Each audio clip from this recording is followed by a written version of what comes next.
एक गांव के कोने में एक पुराना आम का बाग था। इस बाग के आम पूरे गांव में मशहूर थे। मीठे, रस भरे और बड़े। मगर बाग का मालिक बाबा करीम बहुत सख्त था। वो कहता था, आम तभी मिलते हैं जब कोई मेहनत करे। गांव के कुछ शरारती बच्चे जो स्कूल के बाद अक्सर मजे में घूमते रहते, एक दिन सोचा, चलो छुपकर आम तोड़ लेते हैं। बाबा करीम को क्या पता चलेगा। रात होने से पहले जब अंधेरा होने लगा, बच्चे बाग में घुस गए, आम तोड़ना शुरू किया। लेकिन वो नहीं जानते थे कि बाबा करीम ने एक छोटा कुत्ता और एक स्कैरेक्रो सेंसर लाइट लगा रखी थी।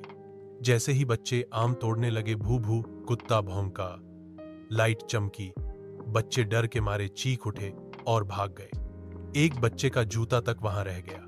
अगले दिन बाबा करीम ने उन्हें बुलाकर कहा, आम तौर पर मजा तो मिल जाता है, लेकिन इज्जत और सबक वही लेते हैं जो इजाजत लेकर मेहनत से फल कमाते हैं। उस दिन के बाद बच्चे रोज बाग में आते, पानी देते, साफ सफाई करते, और जब आम पके तो बाबा करीम ने उन्हें उनका हिस्सा दिया, प्यार और सबक दोनों के साथ। सबक पाठ: मेहनत से हासिल किया गया फल सबसे मीठा होता है। शरारत से कभी इज्जत या असली खुशी नहीं मिलती।